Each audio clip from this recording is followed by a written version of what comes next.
Lab 2. How many of you think you will need an extension? Only 1, 2, 3, 4. I think that's not enough for extension. Okay. All right. So we will not give any maybe. Okay.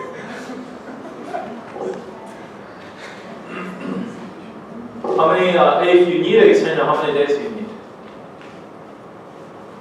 1 day. You just need 1 day. Okay.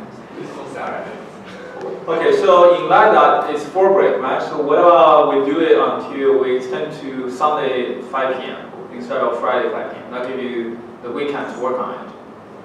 Okay. I don't want to extend it into the 4 break because I do want you to enjoy the 4 break with less break, by the way.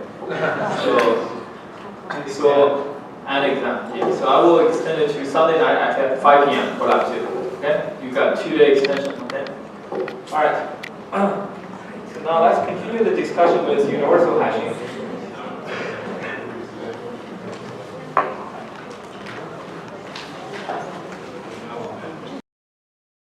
The hash function itself takes only the hash function itself actually is not that bad. It's only u times m bits, where u is n, where n is the size of your universe, and m is log 2 of the size of your array. I mean the number of buckets you're going to have. Right.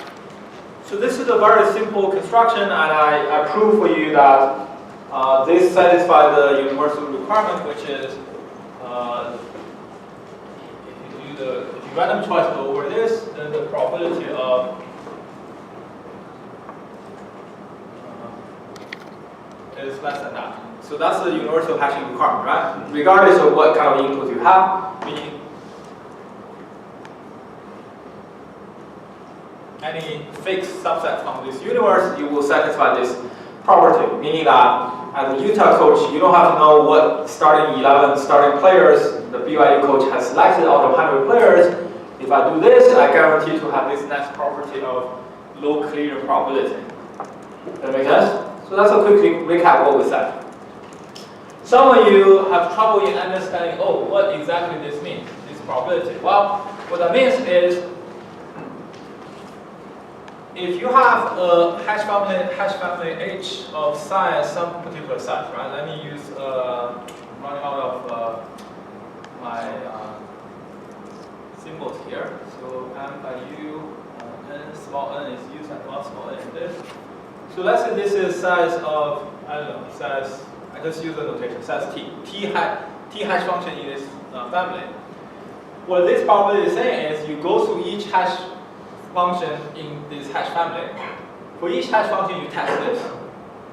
Let's say out of t, there are 8 of them, x and y have a clearance, then this probability is simply a over t. Does that make sense?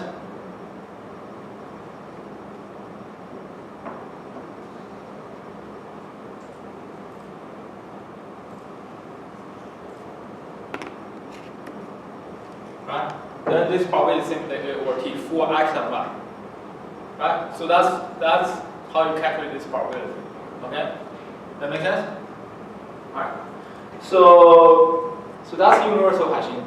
Right? We also talk about how to do perfect lookup. The idea is, you have this array, and each array is supposed to be a list that holds all the elements being hashed to the bucket.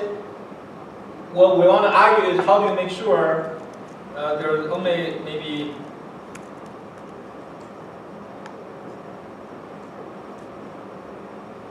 how do we make sure that each of these lists is roughly size 1, so that when you do lookup, you pay constant cost. The naive solution is simply to what? Is to make this equal to n squared, then using universal hashing combined with n squared hash output bucket, you kind of guarantee the expected length of each list is 1. Right? We proved this.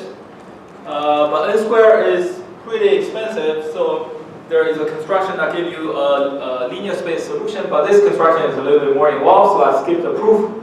If you're interested, you should try to understand this proof. And but all of this work for only a fixed set S, right? What about if you have dynamic updates to S? What if you have dynamic updates to S? Well, then you use something really fancy called cuckoo hashing. I'm not going into detail that. So that's essentially what we said. It's actually not a whole lot of stuff, but you need to understand the rationale and the reasoning behind each statement I have presented, rather than just memorizing this as history class. Oh, this battle happened in 1956, whatever. Why is in 1956? Nobody knows. Right? This is not a history class where you need to understand for each statement the reason, the proof associated with it. You need to fully understand the proof, because I will ask you to do proof in midterm test. It's part of your homework too as well. Okay? Now, K universal hashing and K-wise independent hashing. So next we're going to introduce something that's even more powerful than universal hashing. Universal hashing only gives you this. That's it. It only gives you this. It only says collision probability less than 1 over n. Okay? That's what universal hashing gives you. What if you want something more powerful than that? What do I mean by that? So for that, we need to understand something called K-wise independence.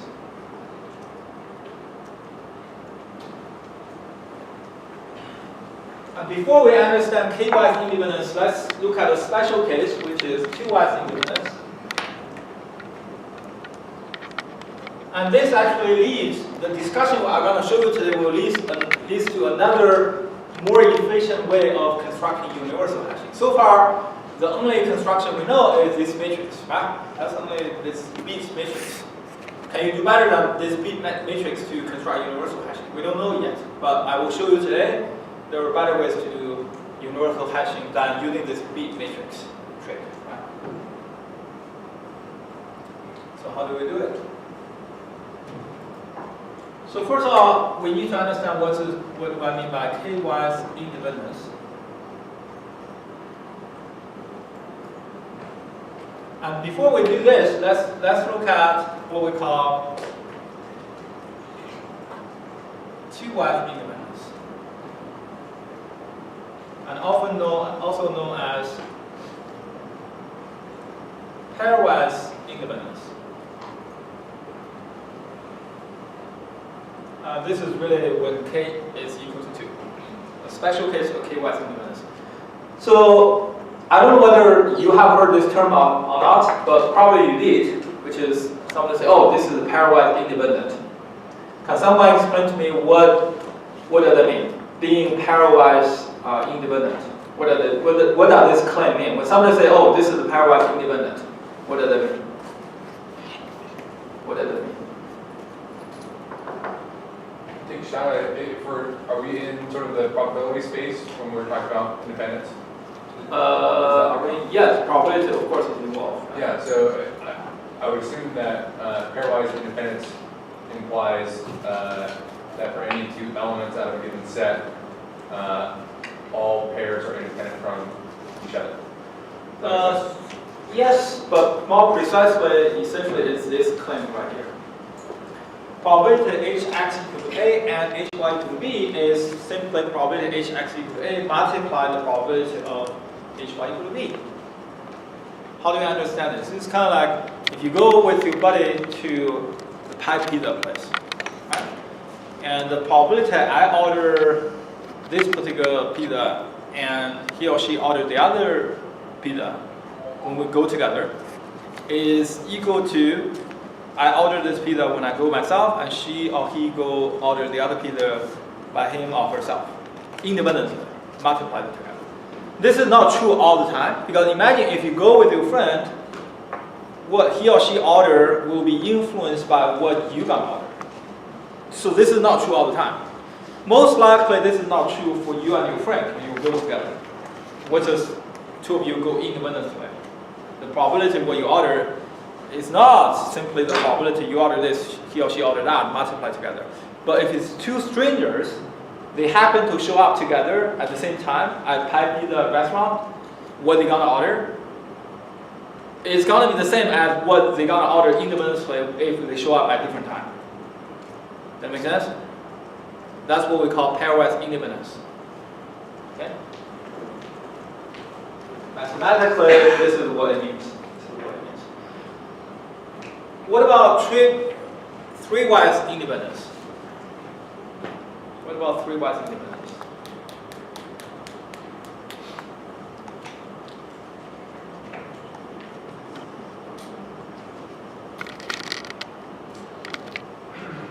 So, quick question about the pairwise independence. So, you might read that as probability of A given B? No. Or is it probability of A and It's whatever it says. Probability Hx. This is the event. Okay. Every event has a probability. So the probability of this to happen is the same as the probability this happens multiplied the probability that this happens. Okay. So probability is always defined over an event, right? We're simply saying the probability that this event happens is the multiplication of the probability of the other two events happened. Now, what about three-wise independence? Someone tell me? Is it the same thing, just like 3 people ordering pizza? Same deal? 3 events that all have the same probability of happening independently as each other. So you add another value to another event. This is 1, 2, event number 3. So there's 3 events now. The probability that the 3 events happen together is the same as they happen independently without knowing what the other events are doing.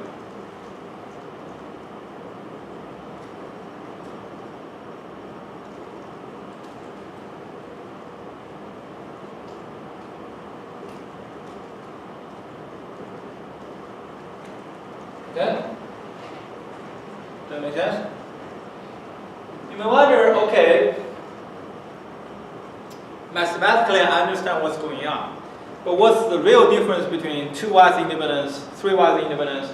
Of course, you can go all the way to, if you set S has n elements, the strongest independence you can ask for is what? N-wise independence, right? And that's also known as total independence. Total independence. Like, for example, a total independence example in our class is every class, at the beginning of the lecture, I look at where everybody sits. The first lecture, I assume it will be total independence. But after that first lecture, it's no longer total independence. For example, I noticed Tanya and Jerry always sit together because they're in the same team. So they are no longer independent. Where are they going to sit? That make sense? So probability Tanya sits here and probability Jerry sits there is not equal to probability she sits here and multiply the probability he's going to sit over there. They are correlated now. That make sense? That's an example of not being pairwise independence. Total independence is even stronger requirement, right? Each one of you sits at this given place. Probability he's sitting here, he's sitting there, blah blah blah, all the way is equal to probability he's gonna sit anywhere multiplied, the multiplication of these independent probabilities. That's obviously not true after that first lecture. And in fact, even for the first lecture, it may not be true because you probably know your friends who's taking the same class. He or she is your buddy, so you guys came to the first lecture together. So you most likely gonna sit together. It's not independent. That makes sense? Right? But intuitively, I think most people understand what this means. But let me show you a really simple example to illustrate the importance of and the difference between 2-wise and 3-wise independence. To show you that, okay, let's look at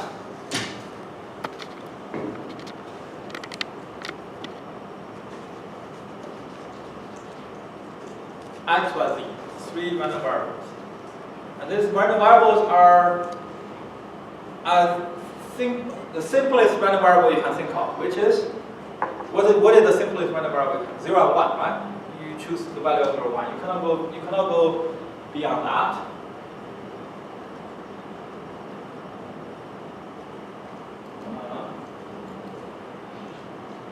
So x and y make their choice randomly, meaning that probability x equal to 0 is what? What's the probability x equal to 0 here? 1/3? Okay, come on. You know, you should try that in meter. Probability x equal to 1 equal to what? Right? Same for y, right? So probability of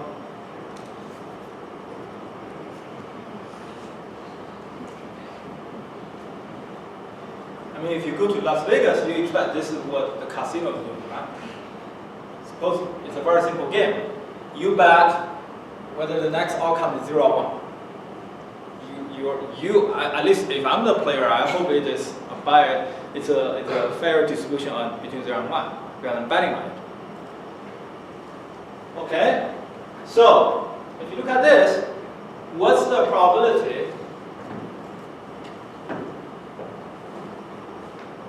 We haven't shown you the z yet, right? But just look at this distribution here. So this is your probability space. This is all the possible events, right? All the possible combinations. What's the probability of this? Can someone tell me this? What is the probability of this? 1 out of 4, right? No? At least this time nobody said 1/3. 1/3. Okay, fantastic. And this happened to be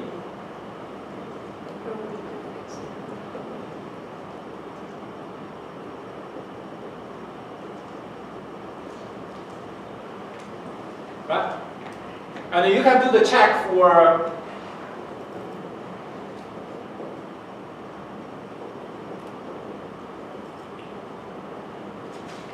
and they all hold up. What this tells you? What does this tell you? Pairwise. They are pairwise independence. Yeah? Now, if I add z to this game, if I just add z as another random variable, meaning z can choose, meaning if z can make his choice independent of x and y, what do you get? If z can make his choice independent of what x and y does, what you end up with is this.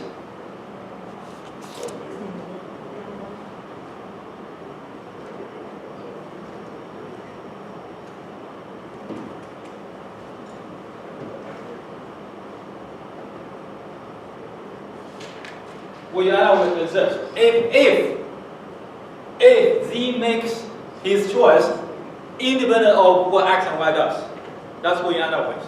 You agree? If you look at this, now what's the probability x equal to 0? It's still half. 4 out of 8. What's the probability y equal to x equal to 1? Still half. So the same holds, right? You can check this, is same still hold. The probability x equals 0, y equals 0 is 2 over, instead of 1 over 4, is 2 over 8, is still 1 over 4.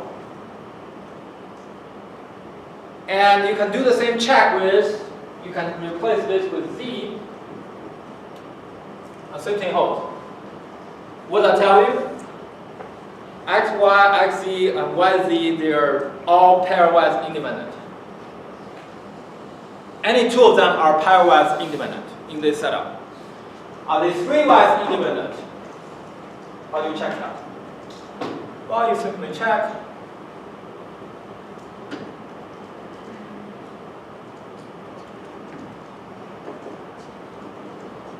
what's the probability of this? 1 out of 8. And that's essentially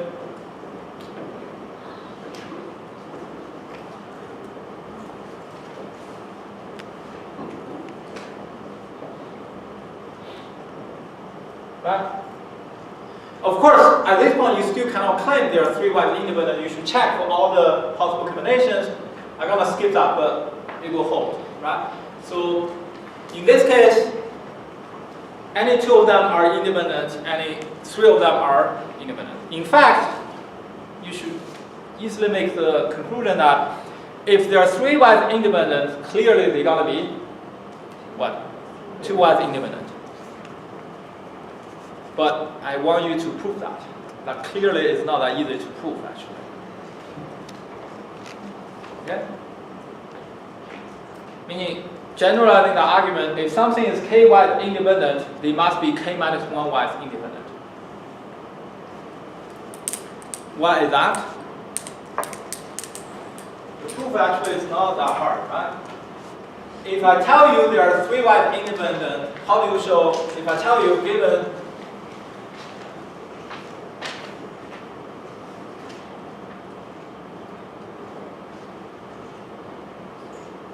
prove that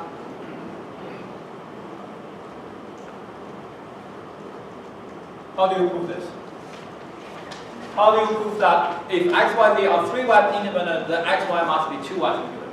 How do you prove this? Can someone give me a hint? Yeah, so for your 3-wise independence, you're going to end up with 3 fractions, I suppose, that you're multiplying together.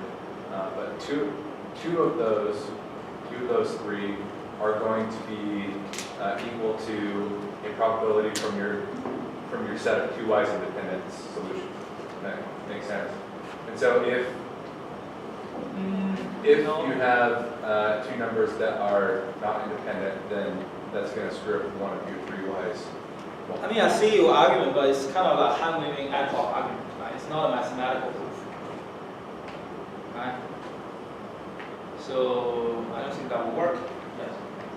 You can simply say, so if it's 3-wise independent, you can say for it to be 2-wise, the probability that the first one is A, the second one is B, is equivalent to the first one is A, the second one is B, third one is something, and plus the probability of, again, first one is A, second one is B, the third one is not something. I need to modify the last part. Okay, I'm gonna continue. I think if you add it up, it adds up to 1. Okay. So what you want to show, if you want to prove this is pairwise independent, what you need to show is this is equal to.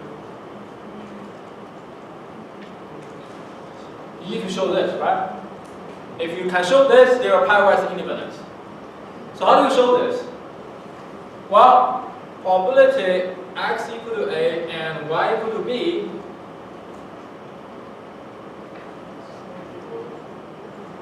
And let's say z equal to something, right? And let me go through all the possible values that z can take. Let's say z takes values from C1, C2 up to Cn. There are m possible values that z can take. That's my probability space. Does that make sense? Yes or no? So probability x equal to A and y equal to B is the same as what? The summation of z equals to C1, Ci actually, I from 1 to n. You fix x equal to A, y equal to B, and you iterate through all the possible values that z can take. You sum up together, that gives you the total probability space. Right? What's the probability Tanya sits there, Jera sits here, and Fifi sits anywhere? You sum up together each possible location Fifi is going to sit. That essentially gives you the probability these 2 are sitting there, because there are no other variations. But if you carry out this, given that there are 3 wide independent, what do you get? This is essentially equal to summation of I equal to 1 to n probability x equal to a multiply y equal to b multiplied by probability z equal to ci. I'm using the fact that there are 3 y independent. Right? And what can you claim about this summation? For this summation, this is a constant. The only thing changing is this. So this equal to probability x equal to a multiplied probability y equal to b times the summation of I probability z equals to ci. Right?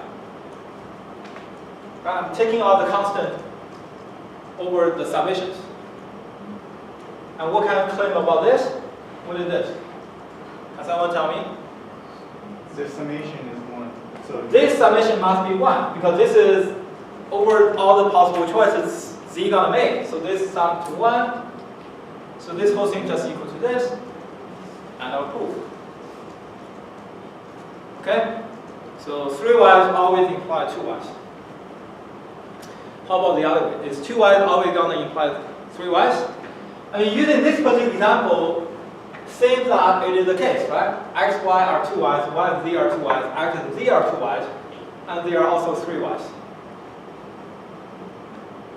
Is it true? Intuitively, it should not be true, right? If this is true, all you need is 2y's. Why bother with ky's? Because if this way is true, then 2y's give you 3y's, 3y's give you 4y's, and so on and so forth. So 2y's give you everything. So clearly, this cannot be true. But in this particular incident, 2y's does give you 3y's, right? X, y, 2y's, y, z, 2y's, x, z, 2y's. And the whole thing is 3y's. Is there an example where x, y is 2y's, y, z is 2y's, and x, z are 2y's, yet the whole thing is not 3y's? It sounds like impossible, right? You follow me? You follow what I'm trying to say? But I'm going to show you one example just like that. Everything is 2y's. And intuitively, what I'm saying is, when Nika goes to pie place with her cousin, they're going to order independently, just like they are going there by themselves. When Nika goes with me, they're going to order just like independently. When I go with his cousin, we're going to just order like independently. So any 2 of us are 2 of us. But one day, 3 of us decide to go together.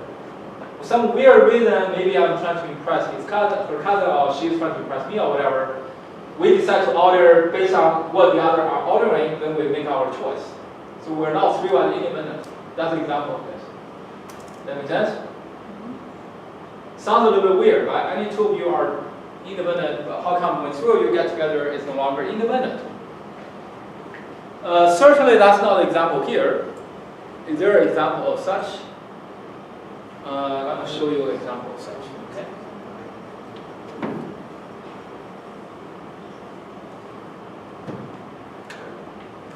So keep this here. So I'm going to show you another example where still x, y, z. Of course, you can generalize this example to even more complicated cases where x, y, z are general random variables, meaning they take not just 2 values, 0 or 1, they take like multiple values. Like in my proof here, z can take m different values rather than just 0 or 1, right? In our case, it's just 0 or 1, but this can be, in a general case, m can be a really large number. Right? Z can take, who knows how many different values z can take. Same goes for x and y. But we don't have to go for that complicated case. We just need to look at 0 and 1. That's enough.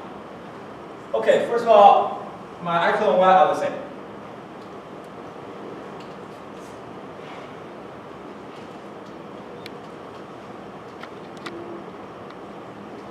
I don't need to show you their pairwise independent, right? Probability x equals 0 is half, probability x equals 1 is half, so goes y. Probability x equals 0 and y equals 0 is probability x equals 0 multiplied by probability y equals 0, which is 1/4. So far so good. Now z though, I'm gonna do a trick. I'm gonna let z equal to x. Someone tell me what this means?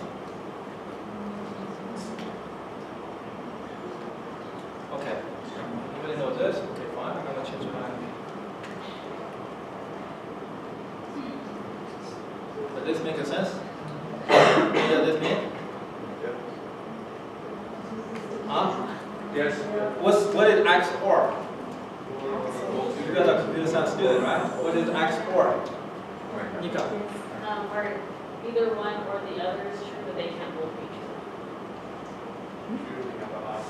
true. Is X OR means exclusive OR, right? Okay, I'm gonna ask one of you to come here and fill this table for me. You're gonna do this for me? Ernest?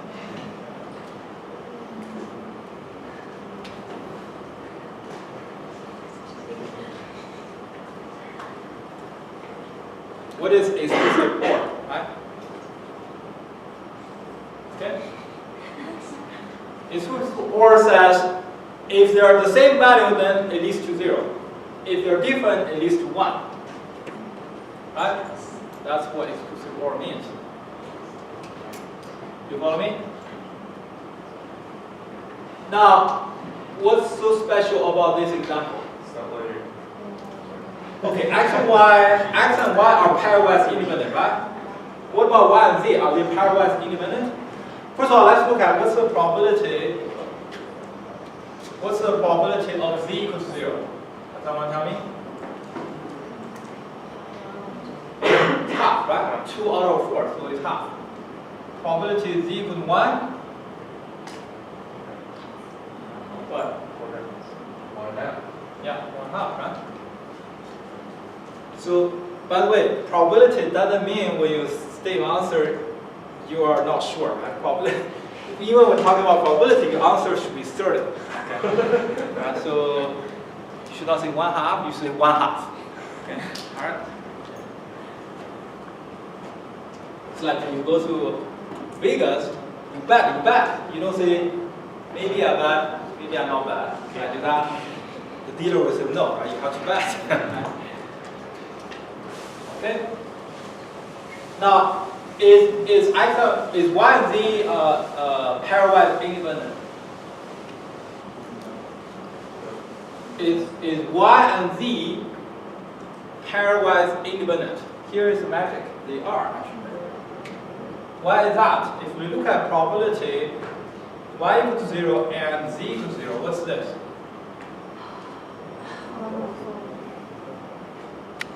Huh? It's 1 out of 4, right?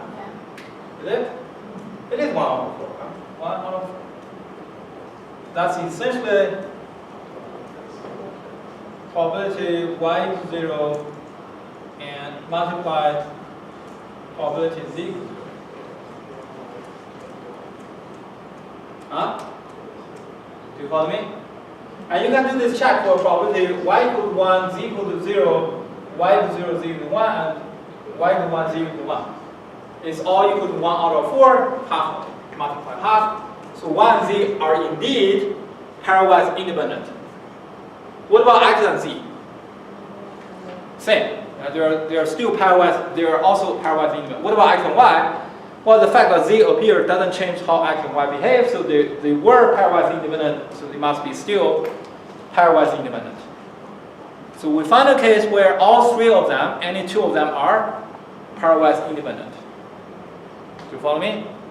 Now the interesting question or the magic is, are three of them independent? Huh? Are three of them independent? Yes or no? Go ahead.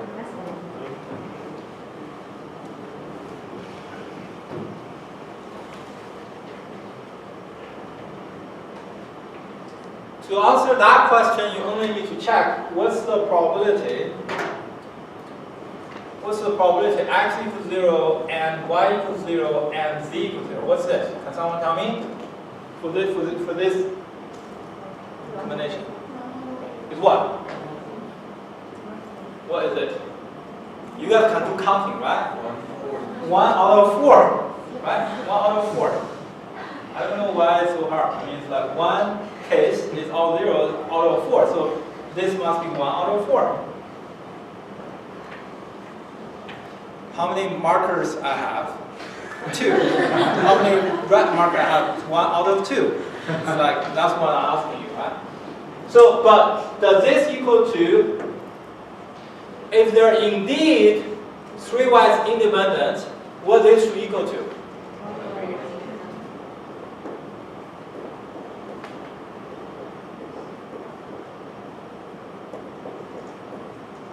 Which is, what is this multiplied to?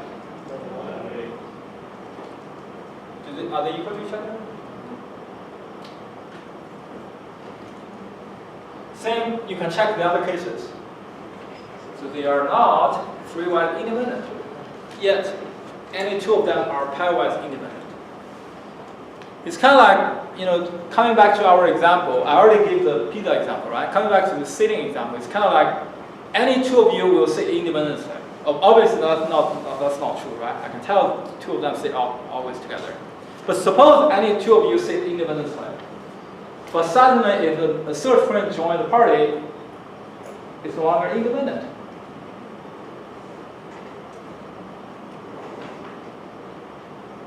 It's no longer independent. You may wonder what's the real life example of this? Maybe, I don't know, I mean, the pizza example is perfect, right? It's like, any two of us go, we order whatever we want. But maybe when 3 of us go together, there's this social psychology effect that we decide to look at what each other is ordering and to decide what we order. When there's a large enough group that changes somehow your mindset, how you order things. Does that make sense?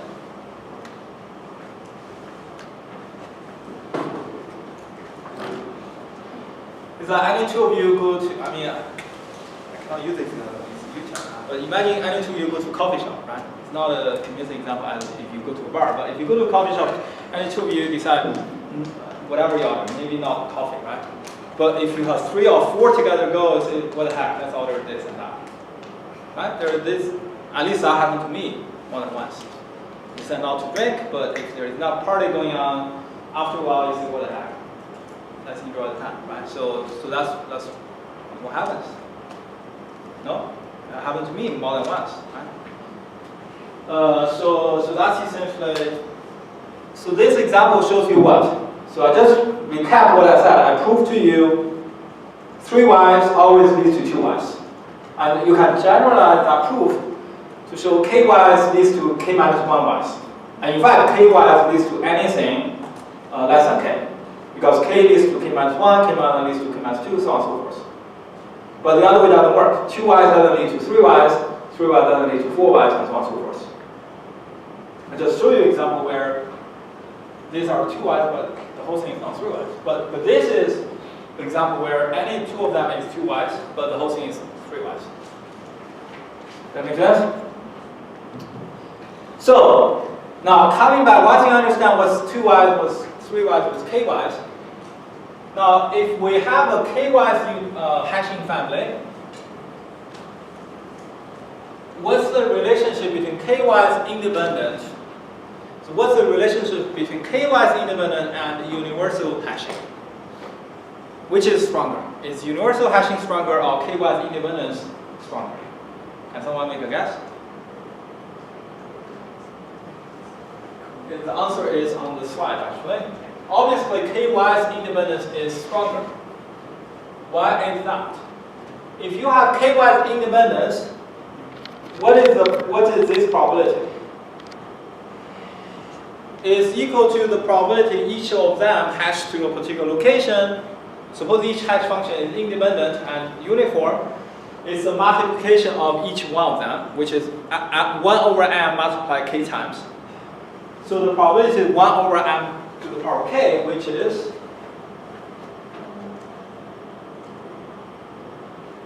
much less than 1 over m. And this is, the right hand side is the universal hashing requirement. Universal hashing only required to be the probability much less than this. Right? But here is much stronger than that. It's less than 1 over m to the power k. If you're looking at k clears, right? If the probability that k of them, sorry, it's nothing to do with clear. The probability of k elements mapped to k different locations is 1 over m to the power k. So it's definitely a stronger requirement than universal hashing. In fact, I asked you to prove that in your homework, K-wise implies universal hashing. Actually, it's trivial to show, right? What's the probability of, let me not K-wise, let's say you have two y's. What's the probability of hx equal to hy if you have two y's? Suppose you have two y's, what's this probability? It's equal to probably hx times probability of hy. Right? What? We say probability hx? So probability of hy. Okay, this is completely wrong. This is not even an event. What do you mean by probability hx? Hx is not even an event. Hx is a hash function. It's not an Probability of So what you are saying is probability tomorrow is sunny. There's a probability for that. But what you are saying is probability tomorrow. What does it mean? It means nothing. Do you follow my argument? Yeah. So this is completely off. So probability of hx equals some. Okay, what's this? This is summation over all possible values we can hash to. Suppose I have m of them, a1, a2 until an. Probability what? hx equal to a1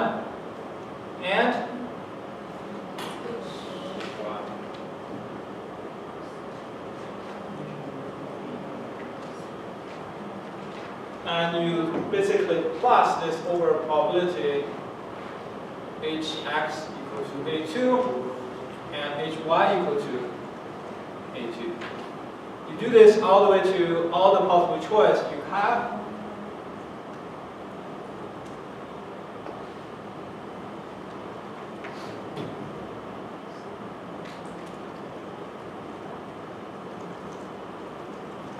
What's the probability whether tomorrow in Salt Lake is equal to weather in St. George?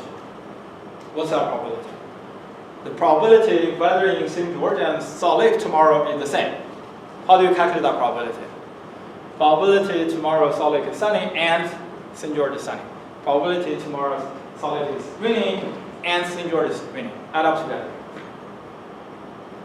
Of course, other than sunny, rainy, you have cloudy, you have whatever, gloomy, whatever, how many whatever weather pattern you want to define. You sum over all possible values when both of them are mapped to the same weather pattern. That's essentially what we're doing. Do you follow me? And what you said earlier, oh, this is equal to probability Salt Lake and probability St. George. Doesn't make sense. Do you follow me? Yes or no? What is this? Because they are pairwise independent, this is simply equal to probability hx equal to a1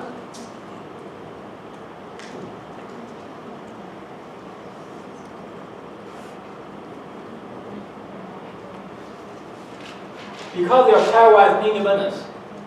I told you there are two wise independent, right? Multiply by probability hy equal to a1. And what is this probability, by the way?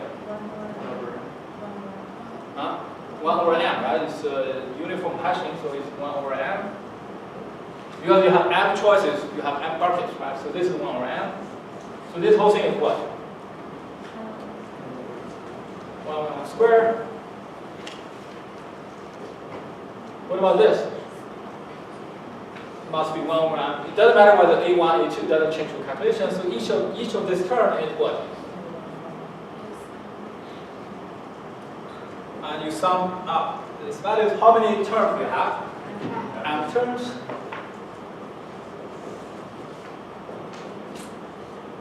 So I just show you if there are two y's, then this probability is exactly this, which satisfies the universal hashing requirement, which is to be less equal than 1 over m, but it is equal to 1 over m, so we're fine. So two y's leads to universal hashing. And over. What about k-y's? Well, I leave that to you. The proof is very simple. K-y's leads to two y's leads to universal hashing, and a proof. right? Of course, you can go through this. You know, if you try to use this trick for KYs, good luck with that, because there are so many terms you have to expand. So if I were you, I would say KYs lead to 2Ys, 2Ys lead to universal, and a proof. That's it. So KYs is indeed a stronger requirement than universal hashing, as I just argued for you. And universal hashing doesn't lead to KYs, doesn't even lead to 2Ys. If you try to prove that, good luck. By the end of this universe, you won't be able to prove that because it's simply not true. It's like you're trying to prove sum is square. No matter how hard you try, you're going to fail. Because it is not square. Make sense?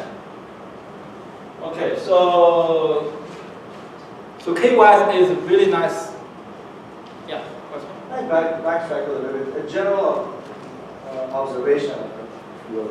If you have, is it correct to say, if you have k variables, like we have three K variable. k variables, N variable. and if your truth table is shorter than 2 to the power of n possible unique possibilities, probably you don't have if those n variables are each taking a value between 0 and 1, yes, you are right. Yes. Your truth table must be having 2 to the power n unique values, unique connections in order for them to if it's shorter, means if it's shorter than 2 to the power n, it means that there cannot be 2 n-y equivalents. It's a truth table. If there's a strong if, which is each variable, each of the n variables take value only 0 and 1. yeah, that's it. In general, that's not the case though, Correct.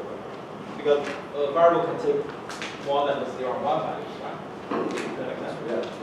But But I mean, in other words, I mean, no matter how many possibilities they have, we can always find the case where your table is the most complete version. Right? yeah, but But if it's typically, shorter than that, then something dependent on something. yeah, but typically people do not prove n-y independent by that because we need to look at 2 to the power of n combinations, which is impossible.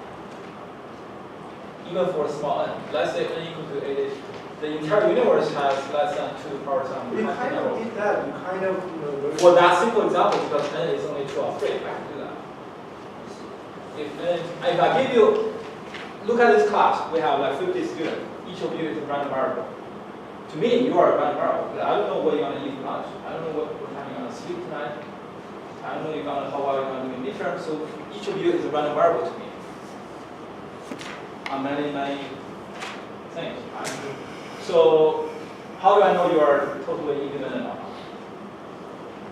If I go with the way you have recommended, I look at, okay, well, she's gonna do what you're gonna do. Every possibility. Yeah, there are so many conditions. It's just impossible for me to enumerate.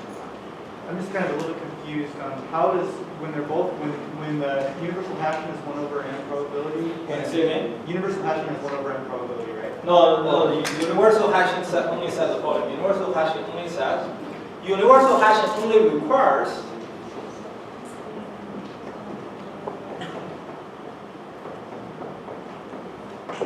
that's what universal hashing requires. Anything satisfies this is universal hashing. Okay. All right. So I proved a lot of this claim for you as part of, it's actually part of your homework. So you have an opportunity to practice on your own. Okay. Now the next question, the fun part, right? Just like for universal hashing, I show you how to construct a hash family to do that, which is a matrix, U and B's. Now we show you the Pairwise independence. Again, it's a hash family, right? Pairwise independent hash family. There are 2 questions I want to ask you. One is, how do we construct a Pairwise independent hash family? Just like we did for universal hashing. And the second one is kind of related to the first one, which is, can you have more constructions to obtain a universal hashing family than the matrix approach? The answer to the second is obvious, right? Because if you know how to construct a Pairwise independent hash family, automatically by what I just proved for you, it leads to yet another universal hashing family. Because any Pairwise universal hash family is automatically a universal hashing family. So if you know how to construct K-wise universal, K-wise independence hash family, you know yet another way to construct universal hashing family, in addition to the matrix construction itself. Does that make sense? Yes or no? Huh? Okay. You know, it's kind of like you objected to build something that can fly. To build something that can fly. If you tell me you can build a F-16, yes, you can build something that can fly. If you tell me you build a Boeing 777, yes, you build something that can fly. The latter two are K-wise independent hash family. Something can fly is universal hashing. They are stronger than universal hashing. So if you can do that, you can do universal hashing. That's essentially what I'm saying. But the other way doesn't go through, right? If you can build something that can fly, doesn't mean you can build F-16. I can build a kite that can fly. It's not near to F-16. Right? The two are not equivalent, right? At least to me, kite and F-16 are two different things. Okay? Later is much harder to construct. K-wise independent hash family is much harder to construct than universal hashing.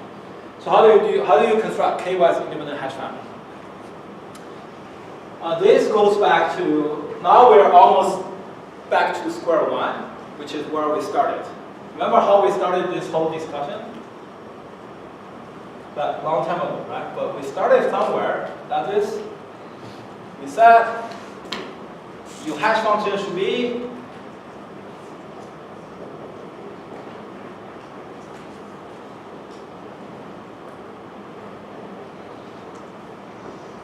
that's what we said. And I promise you this is a good hash function.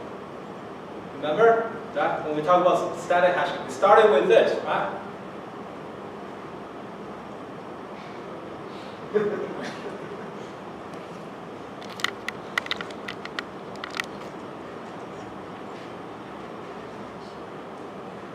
Right, we started with this. Okay? And back then I said this is a good hash function. Why? Why this is a good hash function?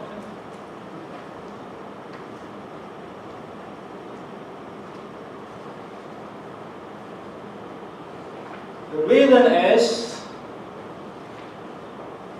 claim if P is a large prime, A and B are chosen randomly from the field of P.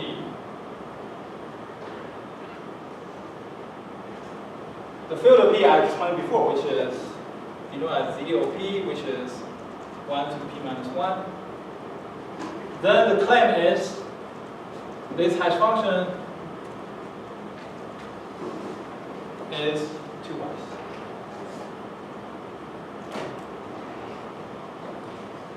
Now you know why this is a good hash function. Because no matter what's your input domain, is you construct your hash function like this, you end up with 2y independent hash function. Guaranteed. That's super nice, right? No matter what BYU coach gonna do, if I do this, I end up with 2y independent. Any two BYU players mapped to different values is independent of each other. But any three of them may still not be independent. So how do you generalize this to K-wise independent? I just have a quick question. On Yeah. the claim, that third line, the field of P is ZP. Could you explain that, what that means real quick? The field of P is denoted as ZP, which simply denotes the value from 1 to P minus 1. Okay, and so, So A and B are chosen randomly from okay, from within that. Yep, that's right. Okay. Now, how do you generalize this to K-wise independence? I'm gonna write down the formula to get a K-wise independent hash function. All you do is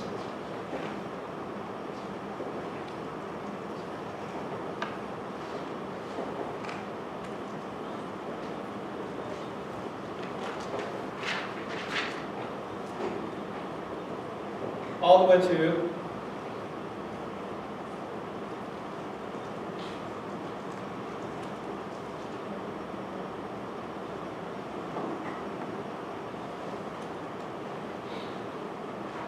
So it's simply a k minus 1 term polynomial defined over x with k coefficients. And those k coefficients must be chosen randomly, again, from the field of P.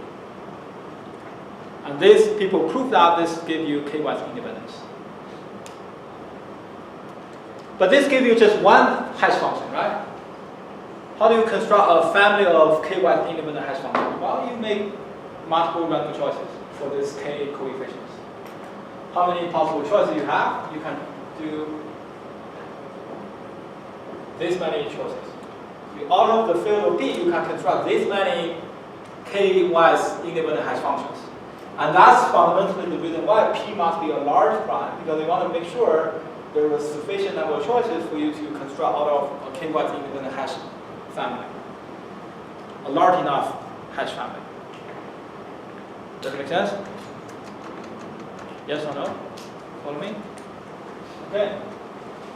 So I'm going to skip this proof. So I have a proof that if you do this, I prove that this is two-wise independence. How do you prove that? Well, probability x equal to something and y to something is equal to probability x equal to something multiplied probability y equal to something. Okay, that's how you prove this, which is here. I'm going to skip this proof. And I don't require you to understand this proof either, but if I were you, I would try really, really hard to understand this because I'm curious. Right? So, but I don't require you to understand this for testing purposes. But I do encourage all of you to try to understand this. Can you remember some hashing? We're done. Finally, we're done with hashing. I'm spending way too much time on hashing, but I think it's important for you to understand what hashing is. If you fully follow what I said so far, I cannot claim you are like top-notch expert in hashing, but you are an expert in hashing. If you fully understand what I said, of course, that's a strong requirement. Fully understand. I'm not sure whether you fully understand or not, but if you do a review and follow what I said, you should be able to fully understand what we have. All right, let's move on to the next topic. The next topic is almost as interesting as hashing. Means, and something interesting means that it takes effort to understand as well, right? Okay. All right.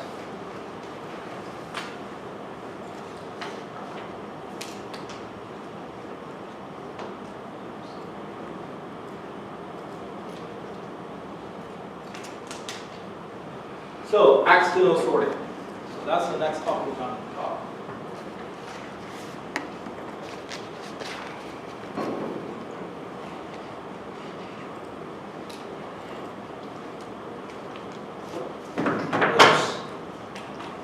I know sooner or later this is going to happen. I just don't know when. Okay, someday we'll get it, I guess.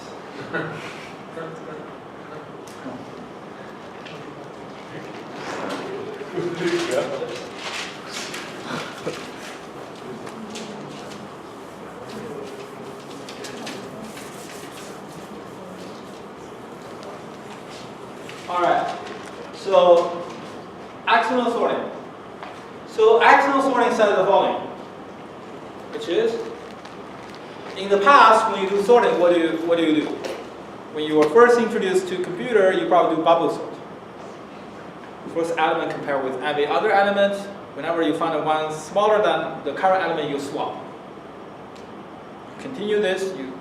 After you check with all elements against the first one, you no longer need to check that anymore. You go with the second element, check with all remaining. What's the cause of that?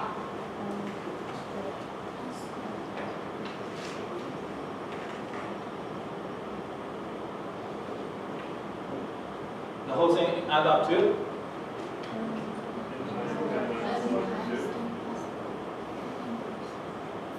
Okay, someone tell me y is equal to n times n minus 1 divided by 2. Reverse the list, line them up, and add them.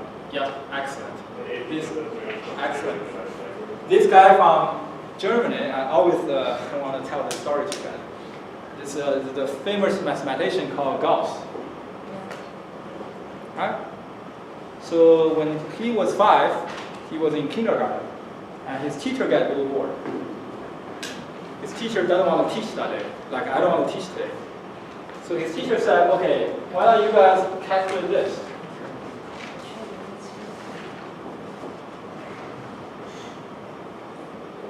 So the teacher write this question on the board.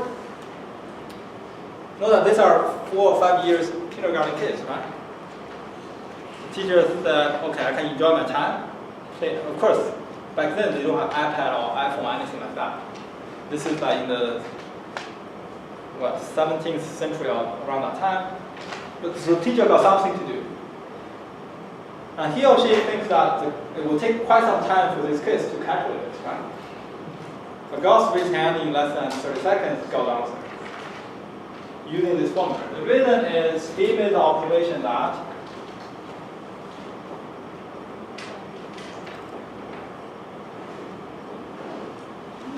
if you pair them up, what do you get?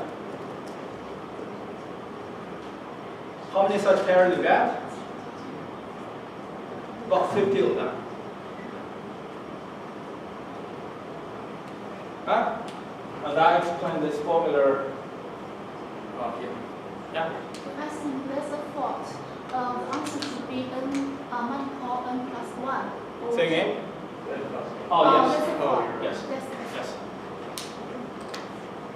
Right? So he made the observation, and teacher's good day is over. Right? So the gist of the story is, I become a teacher, maybe I should be in a class without Gauss. If I want to enjoy if I'm a lousy bad teacher, I'm not. So I hope we have Gauss here. Okay. All right. So that's the observation here. So essentially, if this leads to what? Obviously, this is very expensive. So bubble sort is bad. By the way, why is it called bubble sort? Can someone tell me why people call this bubble sort? So they may do the low form bubbles up to the top every time. All this bubble goes to the top. And bubble sort, if you view this, bubble sort says you compare the first element against all the remaining ones. I'm going to flip this to like this. This is the deep water. So the first element compare with everything else. The smaller one always goes top. It's like bubble goes to the top. It's called bubble sort. That's why it's called bubble sort. Okay. So bubble sort is bad. So people invented what? Quick sort. Quick sort takes about n log n time in expectation. Why? Because it's a randomized algorithm, right? Depending on how good your pivot is. You choose a really bad pivot, you still end up with n squared cost. But people prove that if you make a random choice over your pivot, you don't favor any one particular value, you just randomly choose your pivot out of your domain on expectation, meaning looking at all possible cases, sum up together, you end up with n log n cost. Okay, so that's kind of the idea of quick sort. But neither of this gonna work if I tell you the following. If I tell you the following, which is, okay, nowadays our computer has big RAM, right? But what if I go all the way back to the 80s? Even before 80s, right? And I tell you that my memory is big enough to hold only 3 values. Not even kilobytes, not even megabytes, only 3 values. 1, 2, 3, or 3, 4, 6, or whatever 3 value of your choice. I don't really care. But you can only hold 3 values. Okay? You can only hold 3 values, and I want you to sort 1 terabyte of data, a billion values. You are like, what the heck? No way I can do this, right? How can I do this? 3 values. You can only remember 3 values. But you need to sort billion values. Something similar to that is like you have a deck of cards. You remove jokers. How many cards you have? 52, right? 4 different styles, each has 13. 52. I remove 1 from the deck. And ask you to tell me which one I removed. See, that's easy, right? I lay out the heart, I lay out the diamond, I lay out the club, I lay out the spade. Look at which one is missing. But when you do that, you are using 51 space. you need to remember 51 values. That make sense? What if you are in Las Vegas and the casino says you can only remember one value, I remove one deck, tell me which one I can hold. Now it's become much harder, right? That make sense? You have 51 cards to remember, but I only allow you to remember one value. And at the end of the day, you tell me which value, which card is I took away. Can you do this? Can you solve this problem? I leave this as an exercise for you, okay? Right? You figure this out, you can drive down thoughts. Okay? Of course, it's not a good time to do that, right? But if you figure out this game, that's essentially what we're trying to do here, in similar spirit, right? With 3 values, can you sort a billion values, or terabytes of data? The answer is yes. The answer is yes. So this is called external sorting, right? Meaning that imagine the model is you have only 3 values in your memory space, you have 1 billion values sit on the disk, and you want to sort them using the minimum number of IOs. You want to minimize the number of times you visit. First of all, you want to answer whether this is possible. Secondly, if it is possible, how do you minimize the number of these IOs you want to incur by sorting them? So how do you do this? Well, so this is kind of the setup, right? I have 3 space in my memory, only 3 space. And this can be as big as you want, as big as you want. Does that make sense? And I want you to sort them. And I generalize this a little bit. So instead of 3 values, because in external memory model we talk about I/O, we talk about pages. So instead of 3 values, I tell you I have 3 pages in my main memory. It's essentially the same thing, but imagine instead of single value, you hold a page of values. So you have 3 pages in your main memory, but only 3 pages, not kilobytes, not even bytes. If each page is, I don't know, 400 bytes, then you have 1200 bytes, right? That's your memory. And you have a terabyte of data to sort. How do you do this? Okay, the idea is as follows. I'm going to show you using, there's the animation here, but I'm going to show you what's going on in the whiteboard, then we come back with our animation in a slide, right?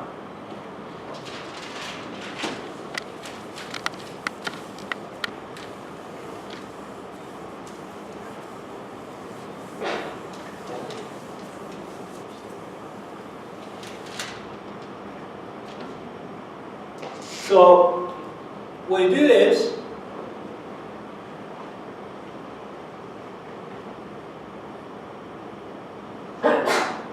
this is your memory. In other words, in our case,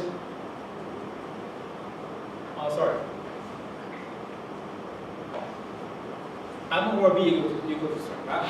B is how many values you can hold in a page, M is how many values you can hold in memory, M over B tells you how many pages you have, essentially. So M over B in our case will equal to 3. Right? M over B equal to 3. And N over B is much larger than M over B in our case, which is equal to 3. N over B is number of pages you have in your data. So this is on the disk. So you have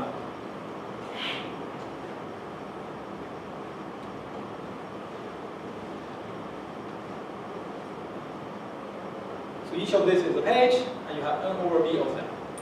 That's the setup, right? And you want to sort them. So I'm going to arrange my 3 pages in the main memory like that. But initially, in the first round, I will simply arrange them like that. In the first round, I'm going to just do that. And what I'm going to do is I'm going to load this page here, load this page here, load this page here.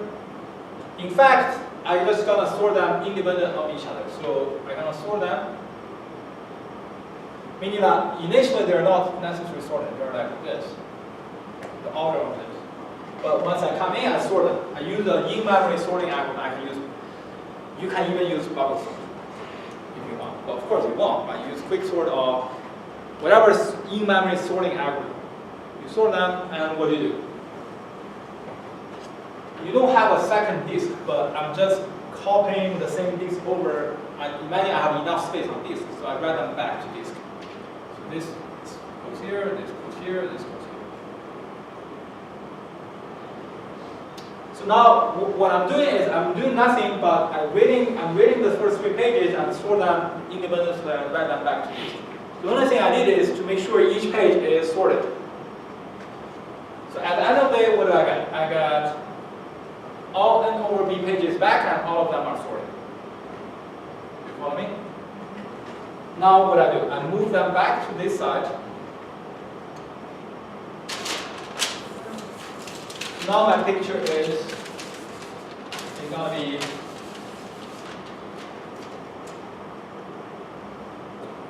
this is here, this is here, this is here, and each one of them is sorted. And I still have 3 pages. Now they're empty again to hold incoming data. Now I arrange them like this. So far so good? Yes? What do I do next? I'm going to load the first page to this guy and the second page to this guy. What's so special about these 2 pages now? You know they're sorted. Each one of them is sorted, but they're not sorted across. And what I do now, I'm going to maintain a cursor over the values inside those pages. What I do now, I'm going to start moving these cursors in order, in sequence. So whoever is smaller, I push here and move the cursor. If the second guy is still smaller, I push here. But now this is smaller, I push here and move the cursor. At some point, I reach a configuration maybe like that, and I have a complete page of data. And they are sorted because I'm moving the cursor according to the sequence, right? What I do now? Remember, you can only remember 3 values, right? You sort with this to this. You empty this, and you continue. What can you claim? Now, by the end of the day, when the 2 cursors are to the end, you must have another page of data because you have 2 pages of data. You push down to this 1 page of data already. Doesn't matter how the cursor is located at, but that's, at the end of the day, you have 2 pages of data. And this is again sorted, and you push them back to this. Now, what's so special? Again, this single page is sorted, for sure. But what's so special about the 2 pages? Now, they are sorted. Now, they are sorted across, not only within, but they are also sorted across. You see how the trick goes? What do you do after this? You continue, right? You continue with the next 2 pages. You will get another 2 pages of sorted data. At the end of the day, depending on whether N over B mod 2 is 1 or 0, you will have the last one either have 2 pages or only 1 page. That makes sense? But the point is, in general, every 2 pages are sorted. But these 2 pages, these 2 and the next 2 are not sorted. And we call this a run of 2. Run of 2 pages, or 2 particular sorted pages. The run of sorted, 2 sorted pages. How many runs do you have at the end of this phase? You have N over B mod 2 take the same of that number of runs. Right? And each run is sorted. And what do you do now? You take this whole thing, come back, like what you did just now. And I'm going to delete this, all of this. But now the picture is, I'm going to show you, so this is sorted, this is sorted. Right? And I'm going to have my bin memory back here with this. What do you do now? The next step is really critical, right? What you do is you take the first page here of the first one and you load it here. And you don't take the second page of the first one. They're already sorted. So what you do, you take the first page of the second round here. So you always take the first page of each round.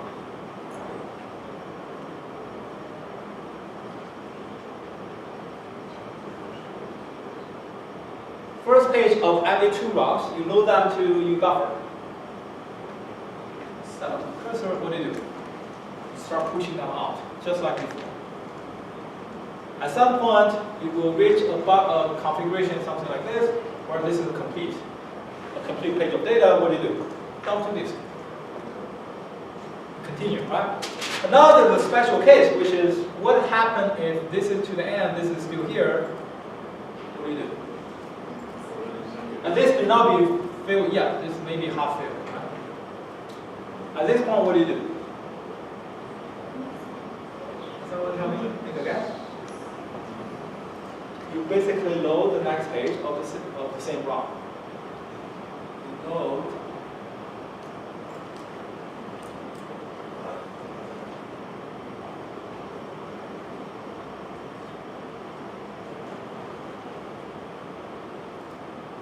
Load the next page of the same ROM. Essentially, you are just continue what you're doing. But you have to wait a little bit to load that page to the buffer. And you start pushing. You reset the cursor. You know this must be larger than the last one you push to the output because within each ROM is sorted. Then you start pushing them. At some point, this will fill. You push this to disk. And this would reach the end. What do? You load the next page here. You continue. At the end of it, what do you get?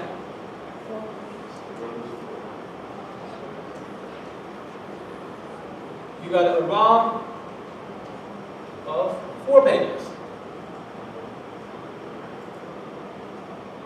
You got a ROM of 4 pages. So you reduce the number of ROMs from this to you have a 4. You see how this goes, right? You keep doing this until you reduce to how many ROMs? 1 ROM of how many pages? Of N over B pages. How long it takes you to do that? Is each time you reduce by a factor of 2, you start with N over B ROMs. Initially, just each page is in a single ROM by itself, right? Because sitting on that, you have to plus the first round, the first phase where you load each page and sort them. And in each phase, what do? In each phase, you read each page once. It's kind of tricky what you write, but at the end of the day, you write each page once. So each ROM is simply N over B IO times 2. So this is the total IO you do. Done. It's not a bad value at all. Log 2 of N over B. Suppose you have 1 terabyte of data. N over B translates to, I don't know, millions and millions of pages, but log 2 of million is actually a fairly small value. So you can sort a terabyte of data using only 3 pages, maybe in thousands of IOs. You're done. Of course, you may argue, wait a minute, I don't have 3 pages. My whatever has millions of pages, thousands of pages. Can I do better? The answer is yes. You can somehow increase this to a much larger value. How we do that? We talk about that after your midterm test. By the way, your midterm test will now cover external sorting. Your midterm test cover all the way to the end of hashing. Okay? All right. Enjoy your program. Okay.